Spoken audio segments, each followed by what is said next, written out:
Welcome back to today's yoga question. I'm Lizzie Lasater, and joining us is Judith Hanson Lasater. Hi, Mama. Hi. So we're back with Preggo Poses, our prenatal series. My question today, what 3 poses do you love for the second trimester of pregnancy? Well, I like a lot of them, so it was very hard for me to narrow it down. But let's show how you can do a couple of standing poses using a chair.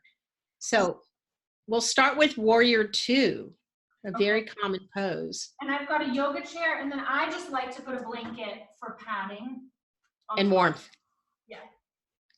So this pose, I think when you're pregnant, can put a lot of stress on the ligaments of the pelvis and on the pelvic floor. But it's also a good hip opener because you want to open the hips and the pelvic region. And so you can do it. You can turn your head and stretch out the arms. And that's drop the shoulder blades. That's a lovely pose, way to do warrior pose. And if you show that in a class for one of your pregnant women, everybody else is going to want to do it, I tell you. Yeah. So now show us how you like to take it into Preggo Konasana variation, is using your forearm, arm over your head, or you could put your hand on the block. And I would start doing this about midway through pregnancy. You know what else I'm loving in this variation? I've been practicing a lot, is to take this top arm now and reach back and take a hold of the chair. And then I do like a gentle twist, and it opens this whole, it's so delicious for the Oh, that looks so good. I think you should all try this even if you're not pregnant. And the thing I learned from you, Mom, at the Featherby Ranch in Montana is that this surprised me in this pose.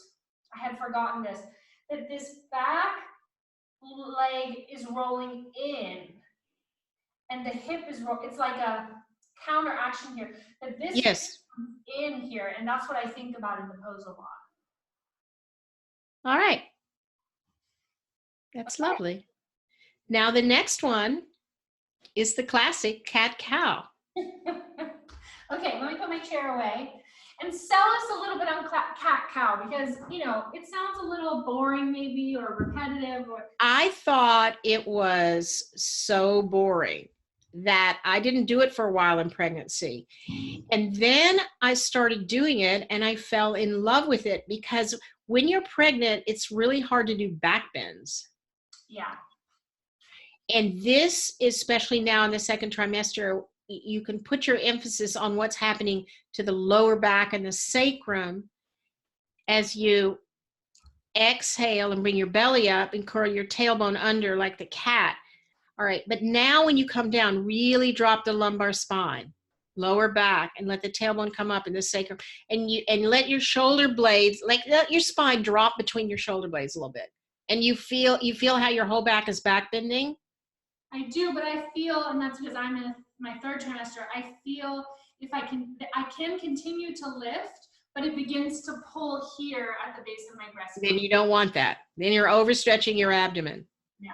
Good point. But for second trimester, this should feel really good. You can think of it as your way of getting the back bend range of motion. If you have sacroiliac problems, lumbar problems, this is really, really good. What do you think of these type of movements where you kind of go in a circle in the other direction, this direction? I say try it. I've been doing that a lot. It feels good. I say try it. It's almost like a side bend and a twisting a little bit. I say try it. Last question. What do you think of movements like this in pregnancy? It feels good to me, but am I working my abs too much? I think it's too much for the abs. Maybe in the first trimester. Okay. And what about something like this? I've been doing sort of this. And then also here, this feels really good. I think if you just do it briefly, it's fine. Okay. And that all can come from the cat-cow, because you're craving movement, and that'll help you. Yeah, and I've also been loving this, putting the arm under and through. Yeah, that's kind of an inversion. Oh, okay. Maybe not in third trimester. Borderline. Yeah, do it in second trimester, briefly. You're not there very long, 2 breaths, you know. Okay. So third pose for us today? Shavasana, but I want you to do a Pranayama Shavasana setup. Okay. So I will gather the necessaries. Okay.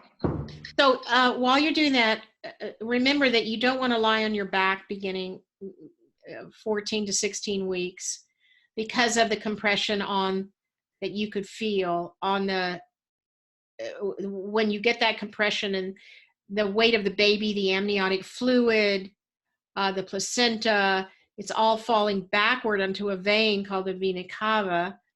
And the vena cava or vena cava is the main blood return from the lower body to the heart. And if all that weight's on it, veins don't have muscles to keep them open, so you could reduce the blood flow to the mother's heart, and then the next beats that happen don't have as much blood to send back down to the lower body into the baby. And some women can feel lightheaded, or Lizzie says she feels like a choking sensation. Generally, if you don't feel anything, it's not happening, but it's some of the research that's been done in sheep, yes, in sheep, has shown that it begins to happen slightly, in the mid part of pregnancy. It can happen. So let's show you a way to do your pranayama practice, which is so useful in pregnancy in preparation for labor, breathing with the contractions, and also is useful because you're not really lying flat down. Do you have another blanket for your ankles or no? I do, yeah. So I've rolled a blanket here for my ankles. This is for my knees. I'm going to show it in a moment. This, I just wanted to show the blankets are for. Yeah, it's not as clear, those blankets you're going to lie on. So if you could lift the top blanket up and replace it, showing that it's not lined up perfectly, it's indented a little bit. Yes. What would you say? How far is it indented?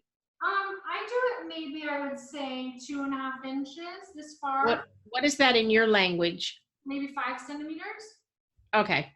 And you're sitting, I also want people to realize that you're sitting on the floor, not on the blankets, but very close to close to the blankets. And all of this is in Mom's book, Restorative Yes. Balance. Which she will hold up now. Restorative Balance. I think it's on page 120. Okay. I'll look it up for you.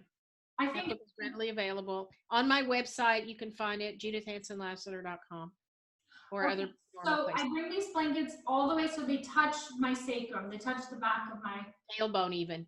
Tailbone, yeah. And then I'm supporting the knees and the ankles.